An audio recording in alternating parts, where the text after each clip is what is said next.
A ver, estamos con una de las personas que participa en el Fórum Valors de Mataró, Europa, que hoy va sobre las fake news. Y no sé si es tu especialidad la inteligencia artificial, pero tu perfil nos interesa mucho, Ujú. tu opinión, y me gustaría que te presentases brevemente y luego ya entramos en Ya, materia. perfecto. Bueno, pues muchas gracias por la invitación en primer lugar. Y además que soy periodista, o sea que me siento muy cercana a los medios, aunque no ejerzo directamente, ¿no? Pues bien, soy profesora catedrática acreditada de Derecho de la Información, que es un área que trabajamos del derecho constitucional, pero tengo doble alma, tengo el alma de periodista, pues estudié periodismo y después me doctoré en Derecho. Entonces, mi especialidad básicamente desde los últimos 6 o 7 años es el seguimiento de lo que llamamos en general desórdenes informativos, que es algo más que solo la noticia falseada o fake news o que la desinformación en sentido estricto, y que aplica o que se puede incurrir tanto efectivamente un falseamiento de una noticia porque yerras en la fuente o porque te hacen errar, ¿no? Porque te manipulan o porque como periodista también pues puedes llegar a cometer actos de desinformación pues falseando fotos, vídeos, audios, etcétera, ¿no? Los pseudomedios. Pseudomedios, no intencionadamente, pero algunos medios a veces caen en la utilización, desgraciadamente, de fotos así, como ha pasado recientemente en la SER. La cadena SER utilizó una foto creada por Gemini AI del accidente de Andamuz, que lógicamente en cuanto alguien lo denunció, pues se retiró, ¿no? Y pidieron disculpas, pero pasan, esas cosas pasan, ¿no? Antena 3 en el inicio de la guerra de Ucrania. Pongo ejemplos relacionados con los medios, que me duele ponerlos, pero es que es la realidad. Sí, porque Eh, damos por supuesto que los medios son el garante de que de la de información, que la desinformación, lo que llamamos fake news, especialmente últimamente las fake news democratizadas con herramientas de inteligencia artificial, los medios son los garantes de que no hay desinformación, pero es que no es así, no no es nos así. escapamos de eso. No, yo creo que eso es uno de los puntos, ¿no? Considerar que todos somos sujetos de caer en estas cosas, tanto como usuarios particulares, porque pasamos por WhatsApp enseguida algo que pensamos que es importantísimo y qué tal, y que no hemos ni comprobado en Google, simplemente copy-paste en Google. Bueno, digo el caso de Susana Griso porque también rectificó, pero creo que son dos elementos muy paradigmáticos. Fue en el inicio de la guerra de Ucrania, que todavía faltaban muchas imágenes. Y las imágenes que ella su medio, su canal de televisión, el programa de la mañana, era un videojuego. O sea, Parece increíble, ¿no? claro, dices, bueno, ¿era verosímil? Sí, era verosímil. La foto de la SER de Adamuz era verosímil dentro del caos, sí, era verosímil. Si uno lo analiza, la foto, pues los trenes no eran de ese color, ¿no? Porque el ave es de color morado, blanco morado. En fin, que hay muchos elementos que pueden pasar. Entonces, indudablemente, no sé qué aspecto en concreto de la inteligencia artificial te interesa. Bueno, yo creo que la IA generativa es la que más utiliza la gente para Ya, generar fake contenidos, news sí. o manipular, o los políticos incluso para memetizar la política. Pero antes de hablar de esto en concreto, me gustaría saber tu opinión sobre si los periodistas jóvenes son los que mejor nos van a salvar de esto Ojalá.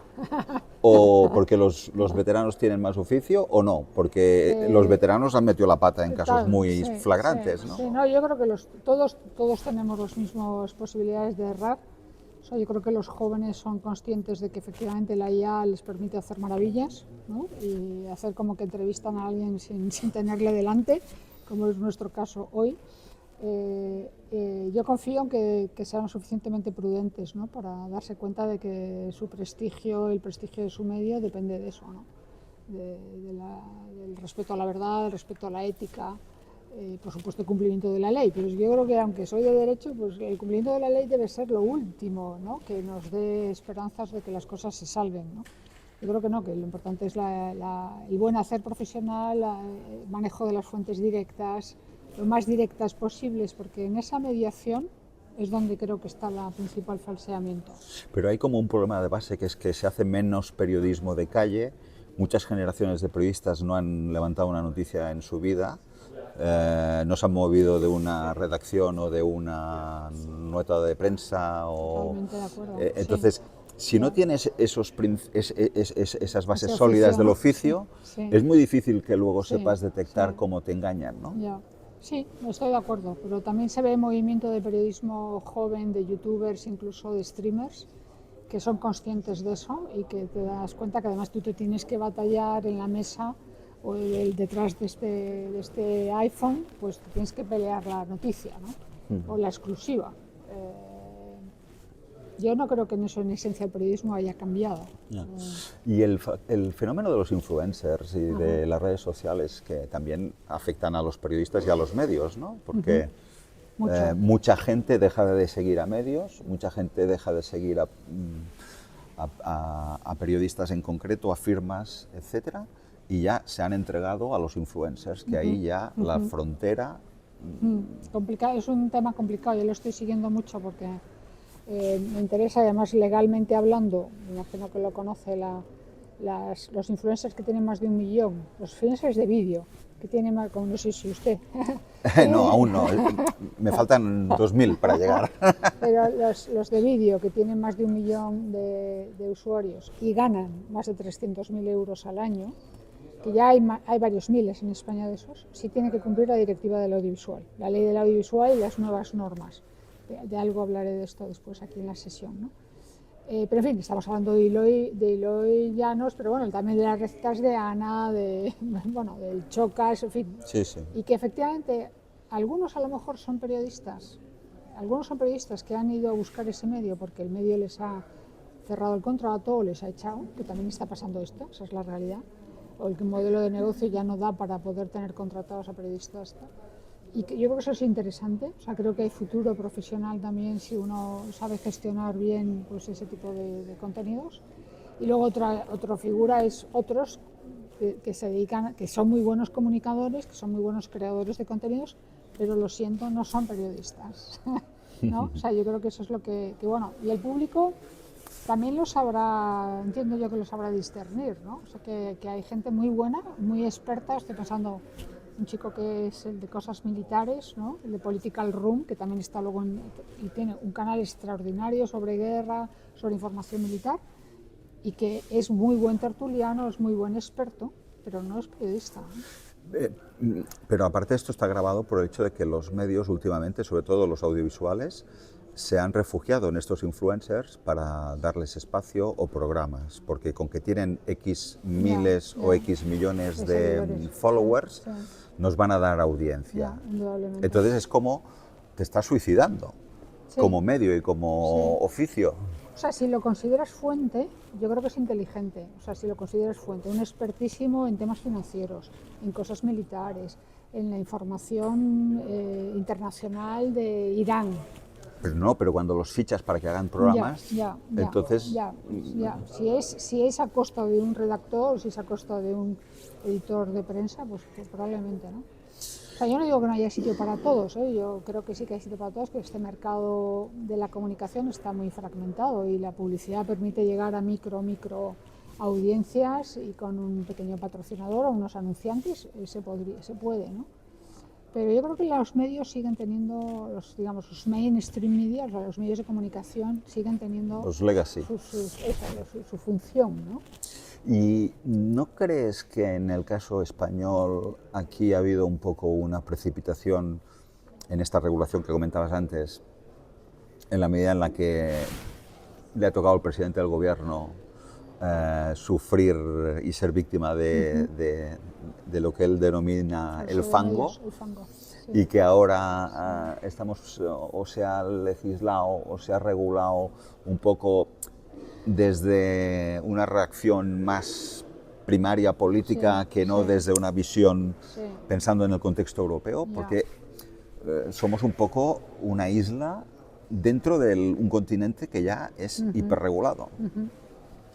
Sí, ¿O no compartes esta...? Sí, no, yendo por partes. O sea, yo no comparto la visión del presidente respecto al fango, eso punto uno. O sea, creo que hay mucha crítica política y que la sufre un lado y el otro y que hay que aguantar.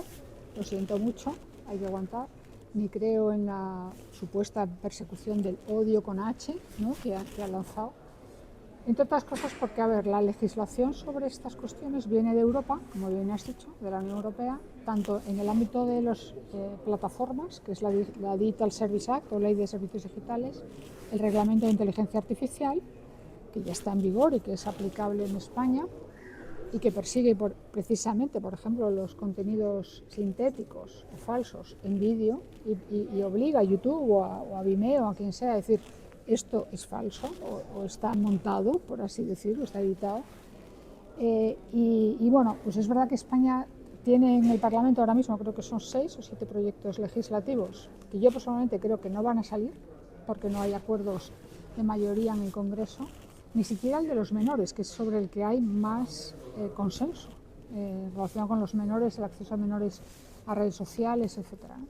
Hay cosas que ha dicho el gobierno, este y otros gobiernos, no es el único, pero que ya está en las normas europeas. Por favor, aplíquese, porque si está en una norma europea y es aplicable en España, dele la autonomía suficiente y el dinero suficiente a las entidades de regulación, como es la ISA en inteligencia artificial, como ocurre ya desde muchos años en la protección de datos y que es de verdad la que más funciona, la Comisión Nacional del Mercado de la Competencia en temas de libertad de medios o de plataformas.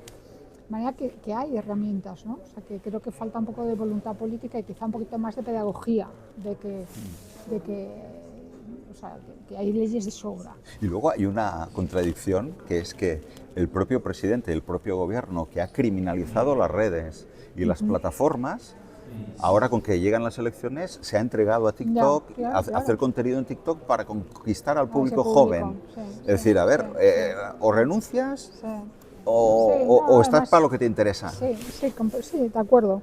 O sea, a ver, los políticos yo creo que en general, y con todo respeto, me parece que ellos cuando se dan cuenta que necesitan salir, pues quieren a un community manager ya que tenga cientos de miles de seguidores. Y dices, hombre, no, tampoco se hace así, ¿no? Es como si, bueno, compro un periódico, le contrato una campaña de publicidad institucional.